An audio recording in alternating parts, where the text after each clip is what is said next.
call the meeting to order of the Fargo Planning Commission.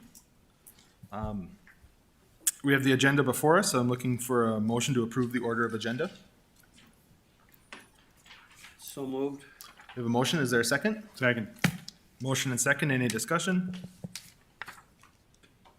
All in favor say aye. All right. Aye. Item number B, the minutes of the October 4th meeting. Has everybody had a chance to review those? I move to approve as submitted. Thank you. We have a motion. Is there a second? Second. Motion and second. Any discussion? All in favor say aye. All right. Aye. Aye. Motion passes. Moving on to the public hearing items. We have 3 today. The first one we'll invite Donald up to tell us about.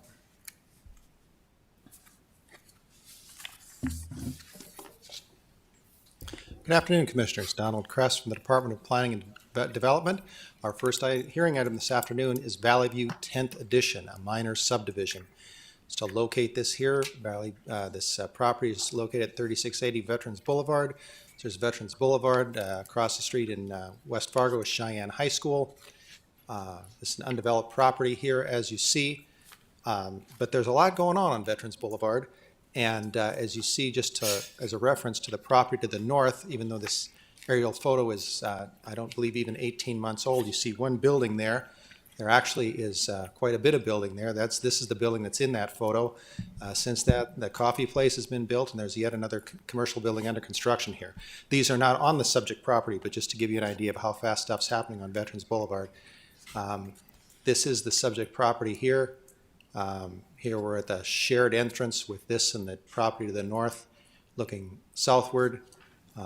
This is Veterans Boulevard here on the right. And then on the other side of the, on the other end of the property here on 37th Avenue South looking northward. These are just some dirt piles left over from previous construction. There's not actually any construction going on here. Commissioner Schneider, to follow up for an earlier discussion, I did talk to our traffic engineer, Jeremy Gordon, and yes, this will be a fully signalized intersection here, 37th and Veterans. That'll probably be completed within this month, as Jeremy told me. The zoning here is general commercial with a conditional overlay, and there are also, as noted in your staff reports, 3 conditional use permits on this property.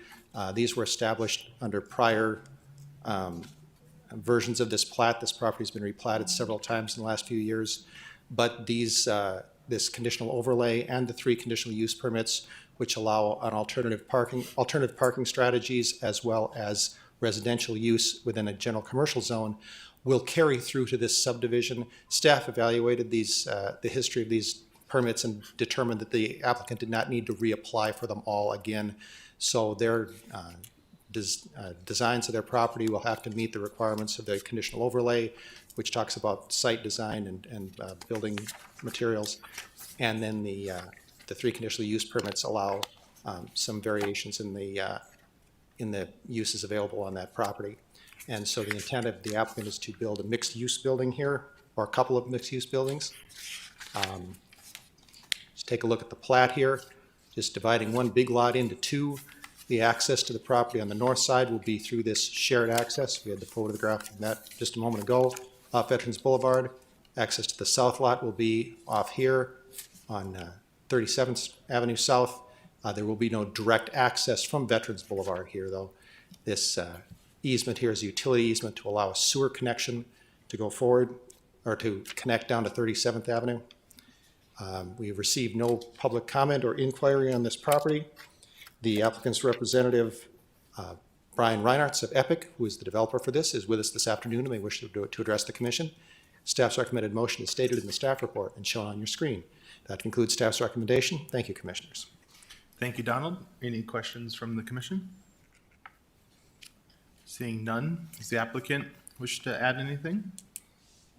Is there any questions for the applicant? Seeing none, does anybody in the public wish to add something in favor or against the project? Anybody wish to make any comments? Okay, we'll close the public hearing. Commissioners, what are your wishes?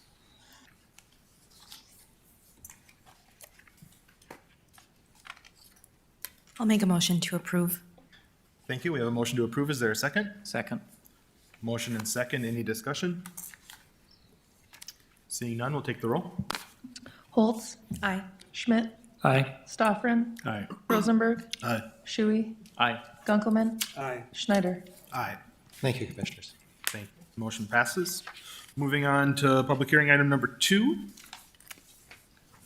We'll ask Luke up here to tell us about it. Good afternoon, Commissioners. Luke Marmon with the Planning Department. Item 2 on your agenda is Alteg addition. This is a conditional use permit for alternative access plan for parking reduction on Lot 1, Block 1, Alteg addition. To give you some context, this is I-29 and 36th Street on the west side of the property. And then to the north is Fleet Farm, 38th Avenue. And then lastly, Drain 27 running on the south side of the subject property. The zoning is GC, general commercial, and no zone changes proposed. For some site photos, these are taken from 38th Avenue South. On the top is looking southwest to the subject property, and then on the bottom is looking directly south. Here are taken from the parking lot, and on the top is looking to the west building, or the 3550 building, and on the bottom is looking east towards the 3540 building. To give you guys some history, here's a site plan for reference and showing the location of the buildings and the parking on the site as it sits today. In 2020, the 3550 38th Avenue South building on the west was approved and constructed, and in 2021, the 3540 building was approved and constructed both for office uses. And later in September of 2021, a conditional use permit or CUP was approved for an alternative access plan for parking reduction to allow for a religious institution to be used within 3540 building, which reduced the requirements from 114 spaces to 74, which were provided. In August 2022, the city staff received a renovation permit which increased the parking requirements for a medical office use to be fit up also in the 3540 building, which needs an updated CUP based on the change of conditions. There's 75 spaces existing on site, and there's no proposed work for the building or paving that is exterior. Steve Schilke, an engineer with CMTA, put together a narrative referencing the Parking Generation Manual 5th edition by the Institute of Traffic Engineers, or the ITE, along with a MetroCog study, parking study from 2018. This summarized national trends and described parking ratios and differing hours of operation between the religious institution and the other uses on the site. This table shows the parking calculations based on the land development code shown in the middle and the proposed CUP alternates that was proposed from the parking narrative provided. This adjusts the medical office, general office, and religious institution calculations based on the ITE 5th edition. With the proposed ratios, the total demand for this site shows 78 parking spaces, but based on the varying times of uses as shown, the maximum demand at any given time is less than 75 spaces provided on the site. Here are the CUP conditions that planning staff and the city traffic engineer have reviewed and are in support of the proposal. We have received and responded to one inquiry in response to this project. Staff finds that all criteria to be met and are recommending approval with the conditions shown. The owner, Mark Weston, is here to answer any questions you may have, and that concludes staff's presentation. Thank you. Thank you. Any questions for Luke? Yeah, just go ahead. First, thank you for the grid that helped outline how the needs break down as well. Are any updates needed to the parking requirements then based on, in general, for the for the entire, beyond just this property, for the whole LDC? Yeah, that has been, I think, a common trend, and that was found like in the MetroCog study that the national trends had lower requirements than what the LDC requires. And so in general, following the Go 2030 and other studies that we're in support of reductions in the parking based on the kind of out-of-date calculations or out-of-date requirements. And so that'll kind of come into play with updated LDC, which is future plans for our department. Go ahead. When is the LDC's update expected? Like 5 years, I think is the last I heard, 3 to 5 years maybe when we're. Mark could maybe touch on that. We're going to work on getting the growth plan kicked off first, and then maybe 6-8 months, start putting together an RFP for the land development code rewrite. I anticipate the actual rewrite of the land development code to be somewhere between 3+ years, to be able to go through every single chapter of it and every single component. To add to the parking, MetroCog did a pretty nice study recently that identifies uses on parking, and I have a feeling that might be one section that might be a little bit easier to write a fairly quicker with our land development code just by following what their work shows. Is there an opportunity to adopt those things in pieces, or is that land development code have to be done after everything's compiled? You mean like separate? Could you adopt new Parking parking requirements? standards? Yeah.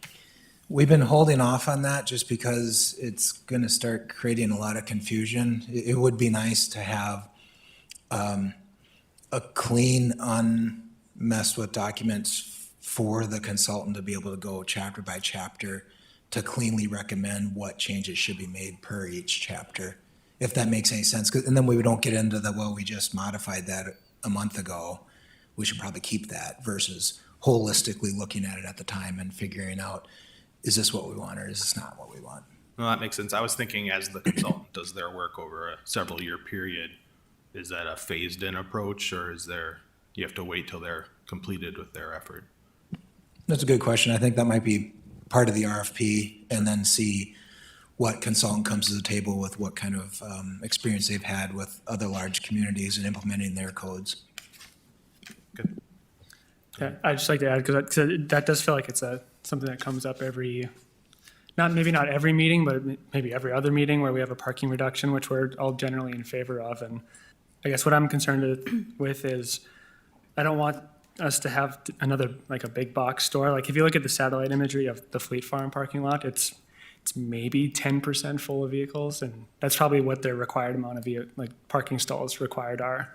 So it just seems like a poor land use to require that much space. It's really expensive to upkeep and to install. So if there was any way we can address it before 3 to 5 years when the LDC is adopted, I think it would just be an efficient use of our time, and as is at least my thoughts.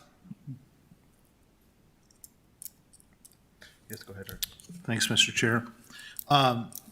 Now, Luke, you said that the MetroCog, you're using MetroCog.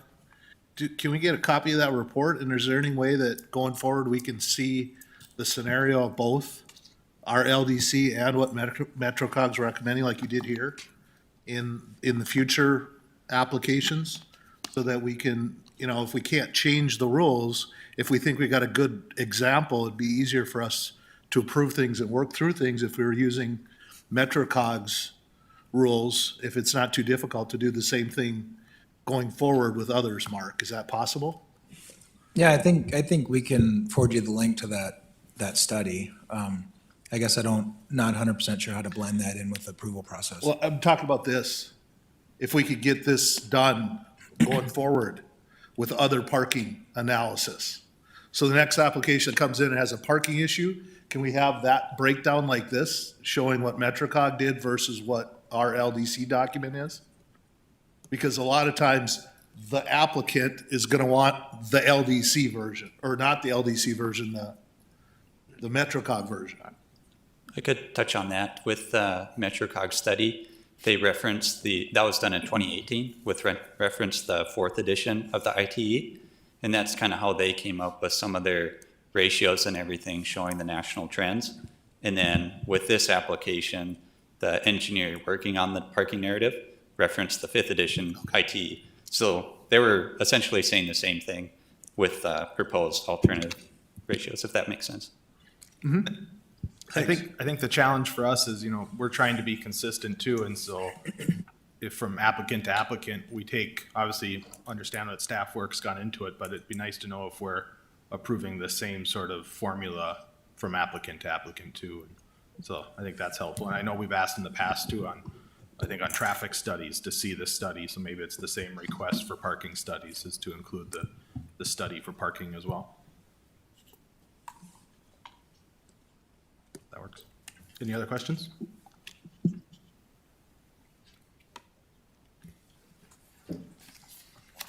Seeing none, is the applicant here and wishes to add anything? If you could state your name and for the record, please. Good afternoon, Commissioners. My name is Mark Weston. I'm the owner of I-29 Investments LLC.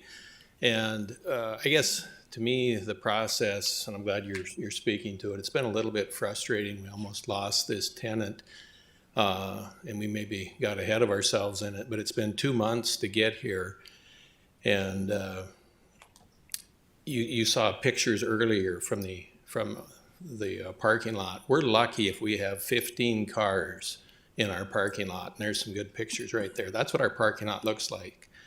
And I don't know when this was taken, but I have video surveillance 24/7. I've invited staff, and I'm not blaming staff here because there's requirements and procedures, but it does need to be addressed, in my opinion, just from a developer's perspective on a property like this. Office is difficult right now. When you get a tenant, this tenant is in the medical area. He has a partner. He's breaking off. They were both trying to renovate, and everything's been held. We've got rising expenses.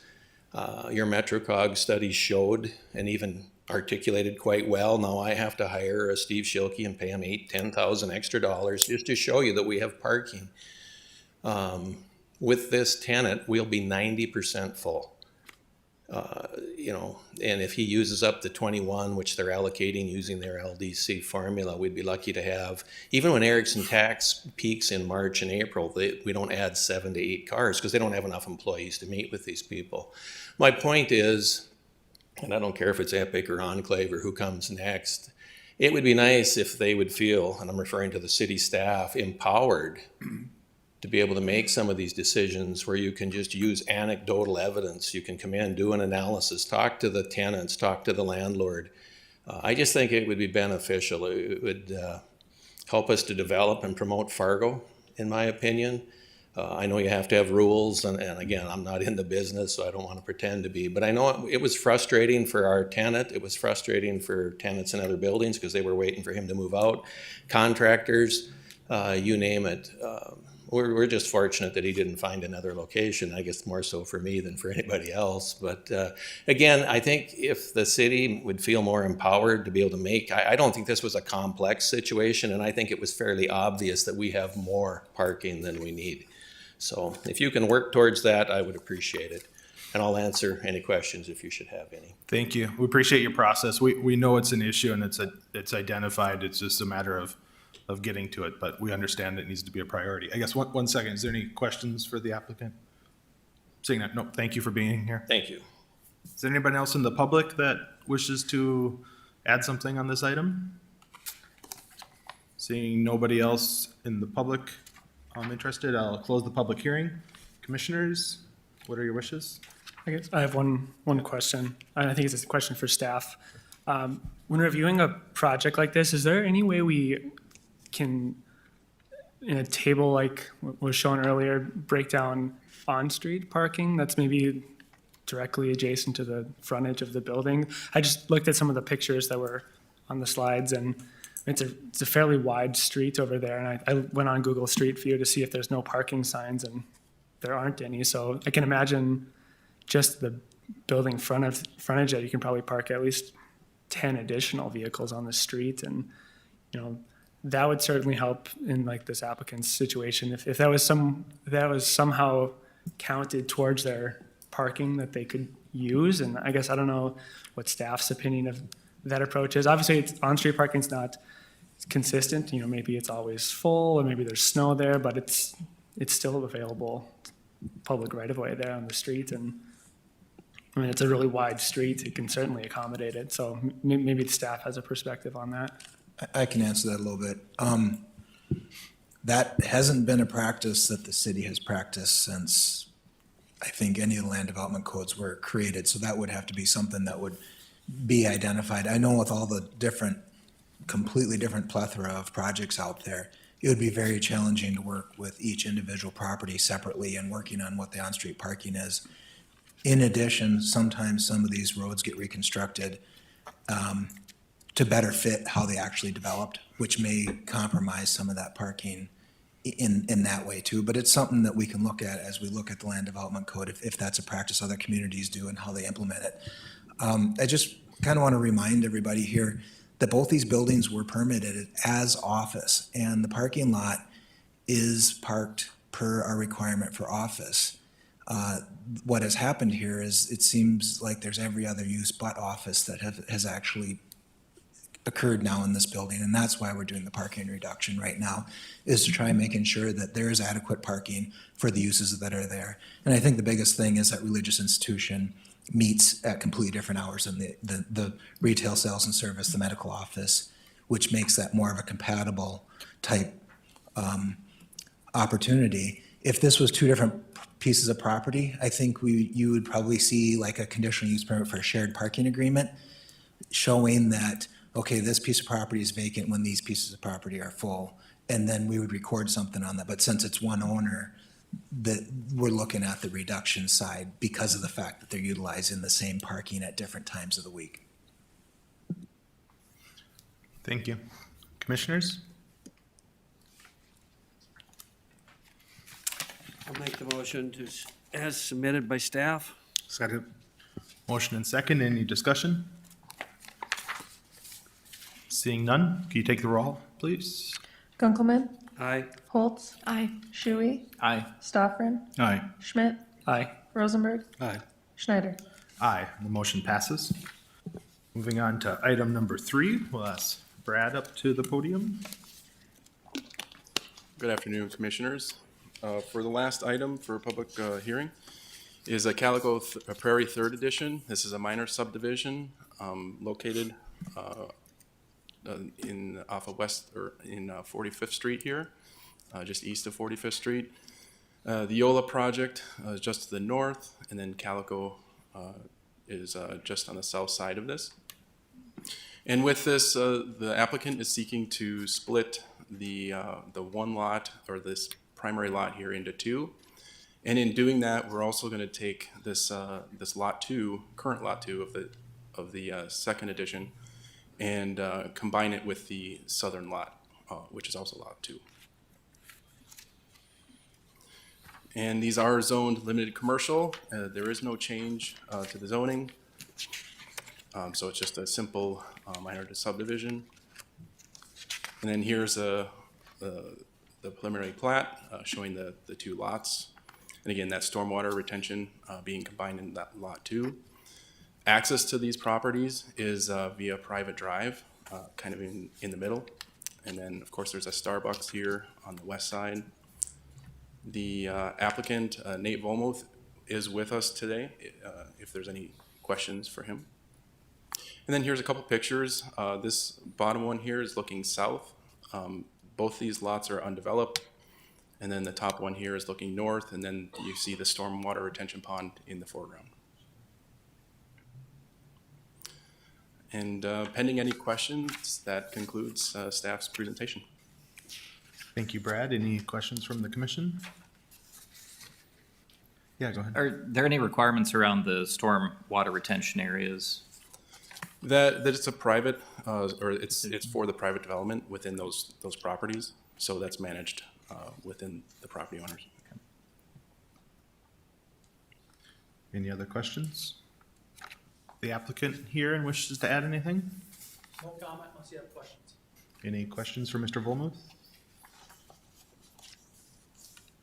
Seeing none, anyone else in the audience wish to add anything on this item?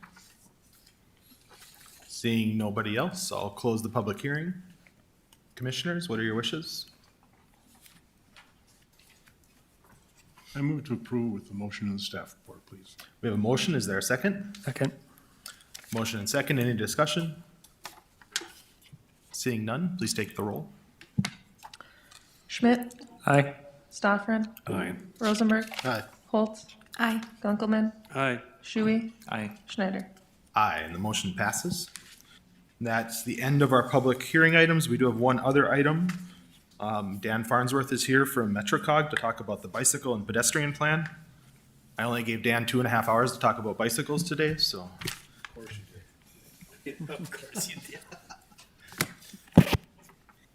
Thank you, commissioners. I'll pull the agenda up here quick and, yeah, we'll get you out of here by 7.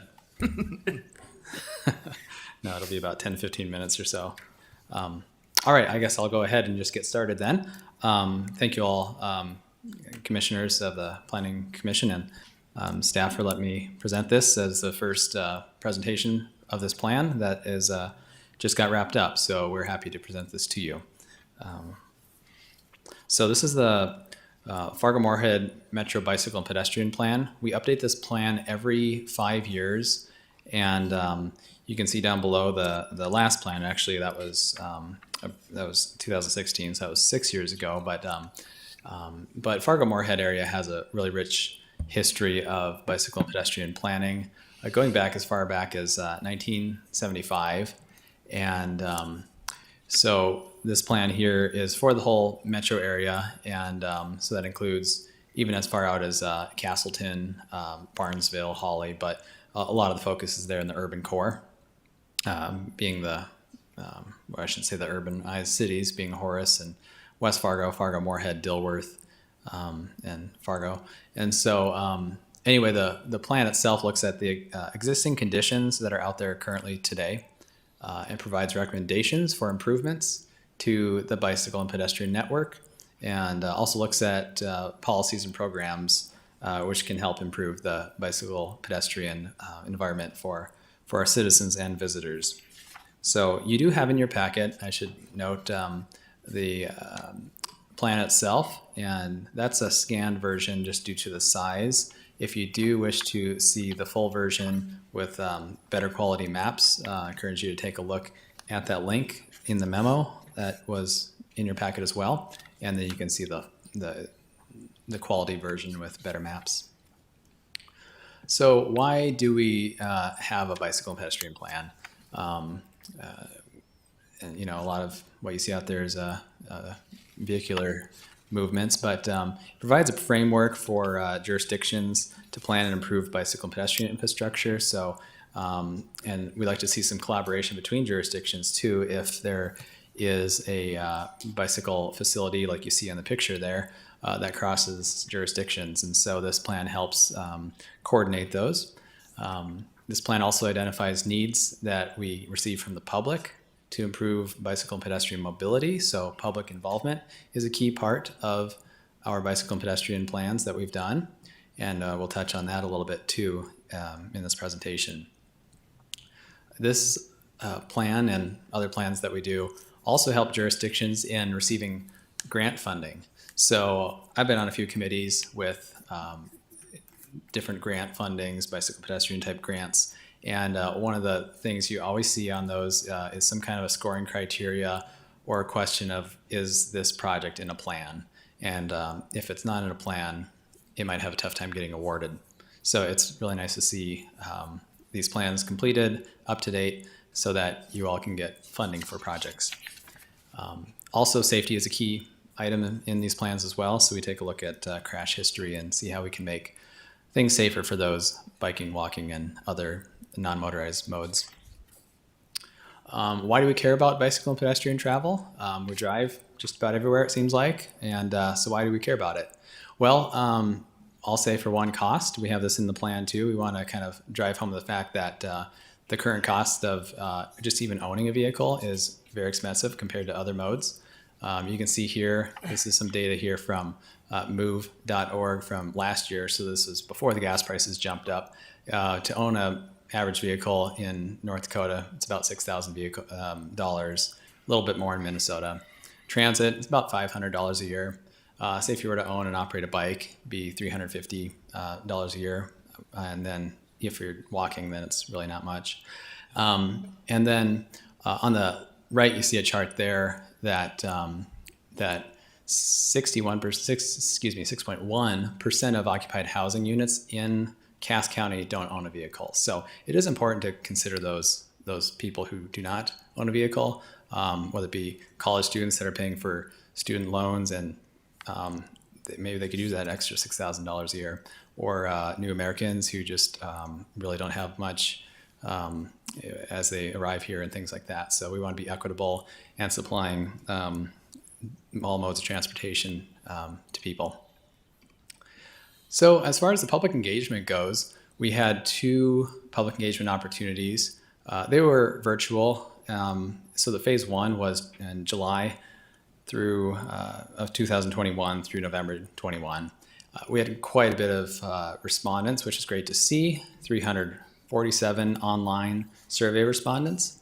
And then we also had an interactive map as well.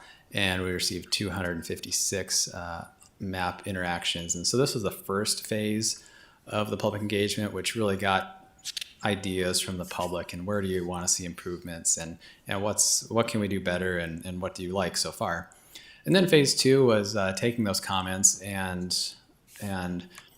bringing them back to the citizens and getting their thoughts and engagement on that as well. So we didn't have quite as many online surveys, but we did have a lot on the interactive online maps to see how they what they thought of the different bikeways and shared use paths and such that we have that we recommended. So as far as some of the themes that we heard from this initial public meeting, this has been from the first one. What are the themes that we heard from the public? So here are 6 themes that we heard. The first one, and these aren't in any order of importance, but they are the themes and important themes that we did hear. So things like trails, walking and biking paths set back from the roadway, and they also would prefer to see protected bikeways. So people felt comfortable on the shared use paths, like to see more of those. Because they feel safe with their families, kids of all ages can be on those. But then also, if it is on street, they would like to see a little more protection between the vehicles and the bikeway itself. So whether that be with, say, some parked vehicles, which you would see on NP Avenue over there between 10th and University, or if it be, say, delineators that physically stick up from the road between the driving lane and bike lane, that also helps too. We don't have any of those in our area at this time. Regular upkeep was another thing we heard a lot about, and winter maintenance of the facilities. So, for example, if it's on street, sweeping was a thing, street sweeping and snow maintenance in the winter time. So you can see there in this picture that there's a bike lane, but there is snow covering it, so it's not very usable, and it's not a fun one to ride on the street because of the traffic volumes there. And then flooding in winter weather. This kind of applies to the more greenway type trails. Obviously, we can't really control the flooding along those trails, and we can't control the weather. A lack of lighting on this was meant to be for the greenway type trails, so there's identified a lack of lighting on those trails. And signage, the public would like to see a little more signage on wayfinding. Where can we stop and see the network of trails, or where does this trail lead to? The public thought that would be nice to see more of. And then conditions of the trails themselves. River crossings, that's always been something we've been hearing about, and we definitely have been keeping an eye on that, on how we can cross the river at more locations. Not a cheap thing to do, but we do have at least one location that's been looked at, and we continue to identify more. Education to the public and to the drivers. That's one thing that we've heard throughout the years is better education for what are the rules of the road as you pass a cyclist or pedestrians in a crosswalk. Just seems like the public doesn't quite know always how to interact with vehicles and when they're crossing the roadway and on the roadway. And then lastly, resources and partnerships. So there are some ideas that the public had about, could we have certain more like clubs, or like the people miss the downtown bicycle workshop that used to be downtown Fargo on NP Avenue. And so there's comments regarding that and things like bike to school days or National Bike to Work Day, things like that. People thought those ideas were nice. So kind of getting into the technical details of this plan, and I won't get too technical with you all, but here's a map that kind of helped us identify where the priorities could be based on level of different criteria. So we looked at crashes, where were the crashes? We looked at level of traffic stress. So say if you have, let's take 45th Street, for example, with you have a shared use path there, but no buffer between the path and the roadway, and the speed being 35 to 40, depending where you are. So that would be a high level of traffic stress. So it makes it uncomfortable for those walking and biking, and they may not choose to use those routes. That was one of the criteria on here. Connectivity, so those locations that would be more of a grid network and there's more of a street connectivity aspect to it, then those ones were identified and all combined into this map. Equity, we found the locations where there is minority populations as well as low-income populations. And so those were incorporated into this map as well. And then lastly, active trip potential. So that would be areas where there's, say, businesses near residential, close by, and places where people would potentially walk or bike. So all that was kind of blended together into this map here to see where the greatest potential is for improvements in the network. And so you can see where that is in our urbanized area. And that helped us inform locations where improvements could be made. That last map, I should point out, that didn't include like where the existing infrastructure was. It just generally showed what was out there as far as all these criteria blended together. So then here's the map really with the recommendations. And so what you see in that teal color is the existing shared use paths. It's a little bit harder to see. I think it's purple. You'll see the on-street facilities that are currently there, and that includes wide shoulders, say when you're out in the country. And then the red that you see there is all of the recommended future bikeways, whether they're on-street or shared use paths. So we included the FM diversion trail that MetroCog did a study for recently. We also included path networks that were proposed as part of the Southwest growth area, I believe it might be called. You can see that in the south part of Fargo there. And then also in the downtown areas. So as part of, we have a study review committee that guided this plan, and representation from all the jurisdictions in our area.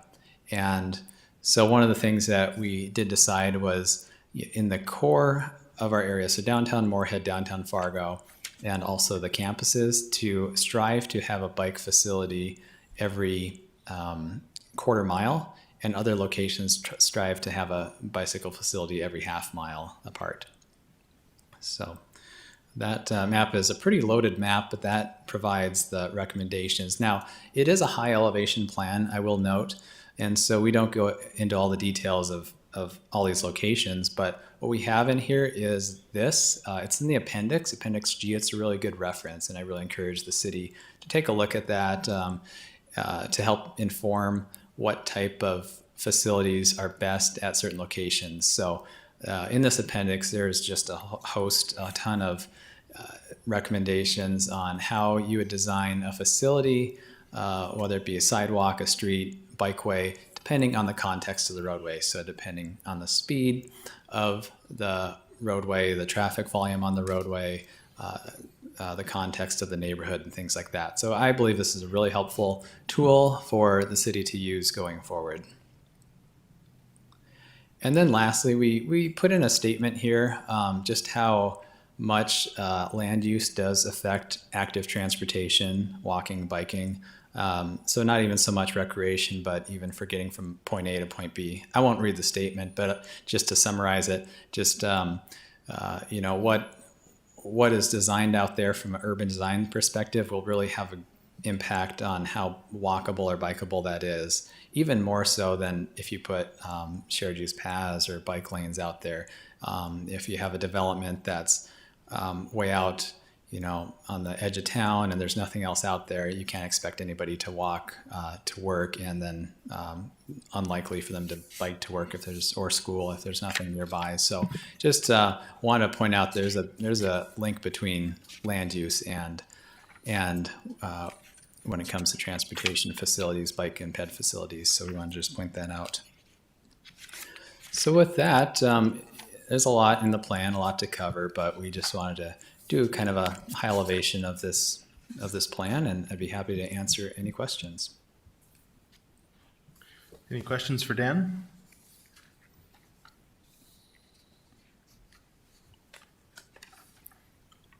I have a comment. Go ahead. I just wanted to say thank you for all that effort you put into this plan. I'm a regular bike commuter, and I choose to try to do as many trips as possible with my bike. And I calculated it this year. I think I'm just under like 700 miles on just my bike, just from choosing to bike to work instead of drive. So my wallet thanks you for this plan, and I'm sure my health does too. So I like to see more of this stuff. So great job. All right, thank you. Thank you for your involvement.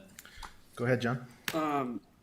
What would be fun in the future is if, as a group, I do a lot of work in Minnesota, and I see a lot of the bikeways, a lot of them that were completed this summer.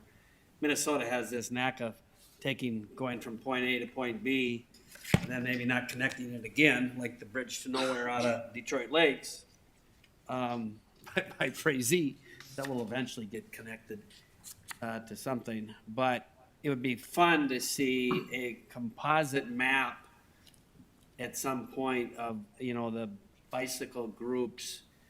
For years, we've talked about the Heartland Trail, which now just goes from Park Rapids mainly to Walker, coming all the way to Moorhead.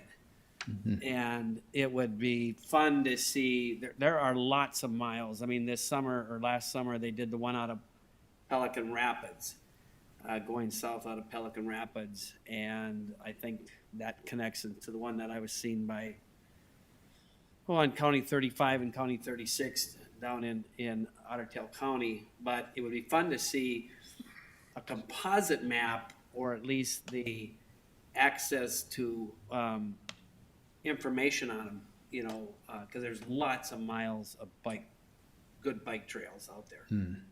Yes, thank you, Commissioner. Yes, and we do have the Heartland Trail noted on here on that one map. It's a bit zoomed in on this one, but there's a larger map which shows it through the county of Clay County. Right. Mm-hmm.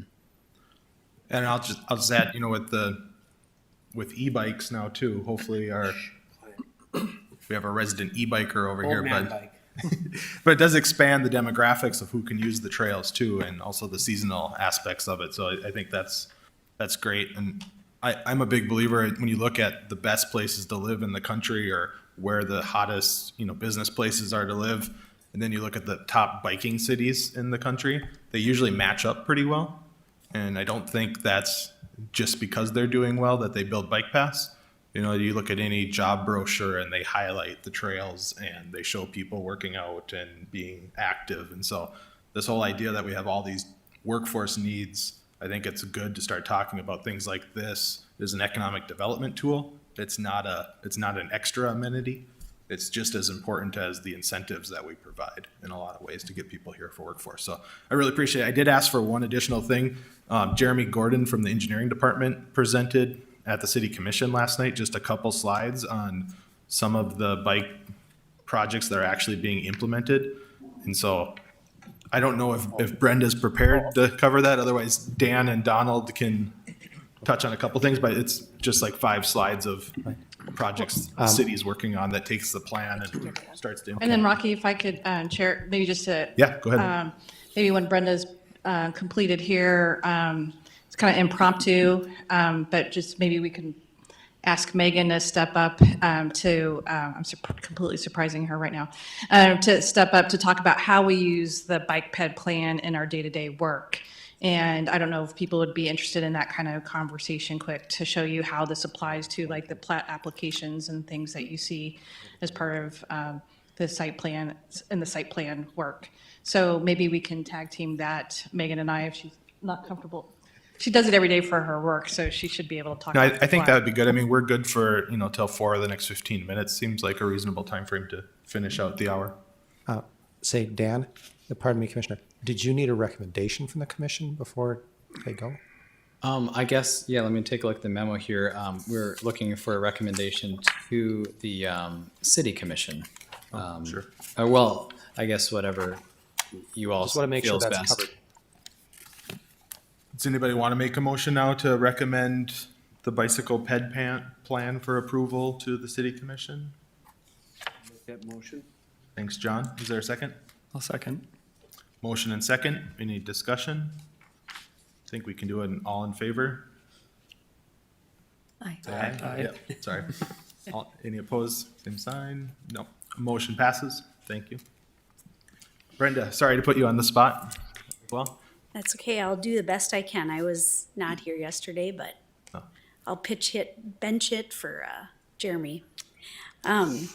So today we have a couple of projects that will be out in bid for 2023 that is part of our TAP projects, and that is Bison Village and Hackberry Drive.